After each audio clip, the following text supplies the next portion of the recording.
Hey, Nana, I got another book for you. This one's a little bit different.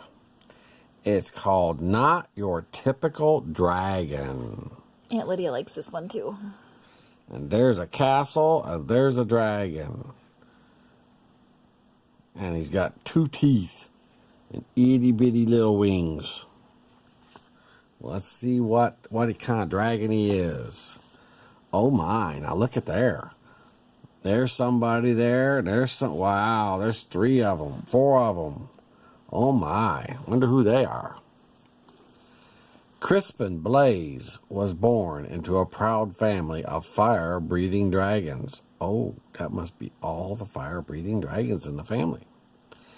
Every blaze breathes fire, exclaimed his father. I breathe fire, your mother breathes fire. Tomorrow when you turn 7, you'll breathe fire too.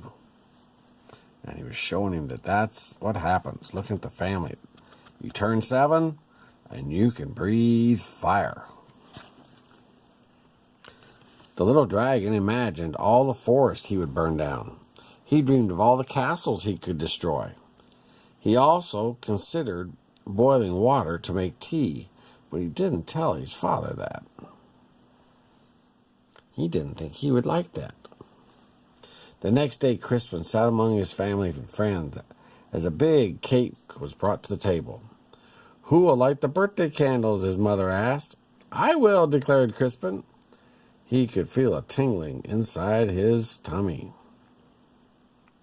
But when he opened his mouth, fire did not come out.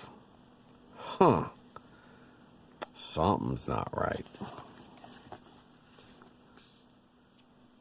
There they are, and that doesn't look like fire either. Whipped cream! Crispin, shouted his father. Dragons breathe fire, not whipped cream. What will the neighbors think? His mother said. But I love whipped cream, said little sister Ashley. The little dragon was whisked off to the doctor the very next day. Please fix my son, Crispin's father said. What seems to be the problem, said the doctor. Crispin opened his mouth and breathed, but fire did not come out. Uh-oh. At the doctor's office, Band-Aids came out. I see, said the doctor gravely. Dragons should breathe fire, insisted Crispin's father. We were low on Band-Aids, mumbled the nurse. The doctor sent Crispin home with medicine. He swallowed 2 tablespoons before going to school. It will help you become a real dragon, said his father with a wink. After school, Crispin joined his first fire-breathing practice. One by one, little dragons aimed their fiery breath at stacks of logs until they burst into flames. Crispin stepped up confidently. He could feel the medicine bubbling in his tummy. But when he opened his mouth, fire did not come out. What's going to come out? Marshmallows! It's got a campfire and he got marshmallows. Dragons breathe fire, yelled the coach. Isn't that right, class? The other dragons didn't answer. They were too busy picking up marshmallows and putting them on sticks to roast them on the fires that they had made. I guess I'm not a real dragon, Crispin thought. He worried what his family would think, so he ran away from home. Oh, no, that's not a good thing. He made all his friends happy. He made the doctor happy with all the Band-Aids. Here he says he's leaving home. The world can be a scary place for a little dragon who can't breathe fire. Crispin found a dark cave. I'll be a fireless dragon all by myself. I won't bother anyone, and no one will bother me. An hour later, oh no, he had a visitor. I am Sir George, squeaked the thin, skinny knight. Show yourself, dragon. Crispin shuffled out of the cage. The thin, shiny knight held up a thin, shiny sword. Do your worst, dragon. Crispin opened his mouth, but fire did not come out. What did come out? Oh, soap bubbles. Don't you breathe fire, Dragon? Crispin shook his head. I can't.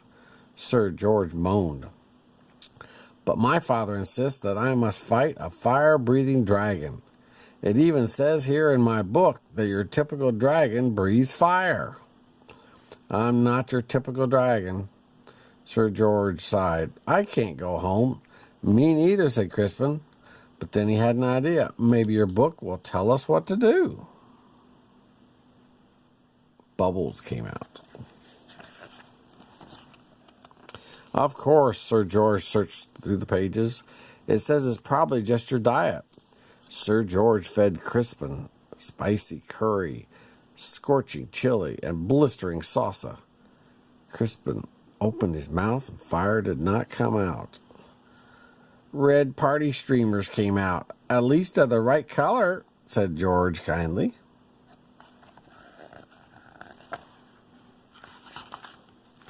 And the pages won't turn either. Sir George searched the book again. It says it's probably your attitude. Sir George showed Crispin how to make mean and angry enough to breathe fire. Crispin opened his mouth, but fire did not come out. Soft, cuddly teddy bears came out. Look at them all over the place. We may have to take a step backwards. It's no use, Crispin said. I'm just not your typical dragon. But Sir George was not ready to give up. The book says you're too stressed. Sir George made Crispin close his eyes while he described a quiet, relaxing day at the ocean. Do you feel calm? Now imagine 100 shining knights coming at you.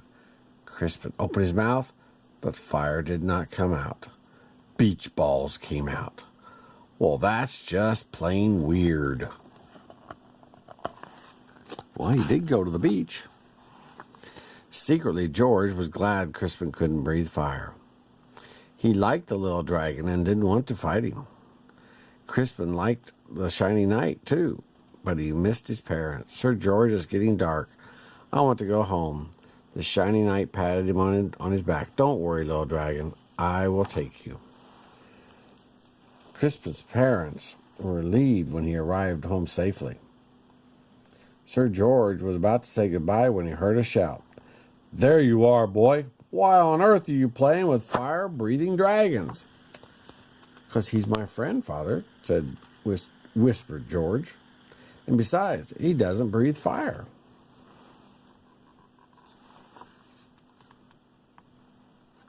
A dragon that doesn't breathe fire, that's the silliest thing I ever heard, the shiny man answered. Crispin's father stormed out of the house. My son is not silly. He may not breathe fire, but I certainly do. Crispin's father let out a powerful spray of flames. Ooh. I'm not sure he's going to be laughing here pretty quick.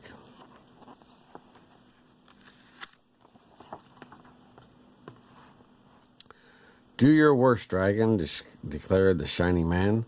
But when the flames scorched the lawn, that's enough, honey, said Crispin's mother. The flames singed the fence. You've made your point.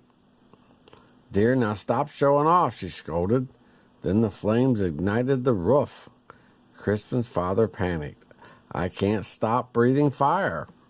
You'll burn our house down, cried Mother.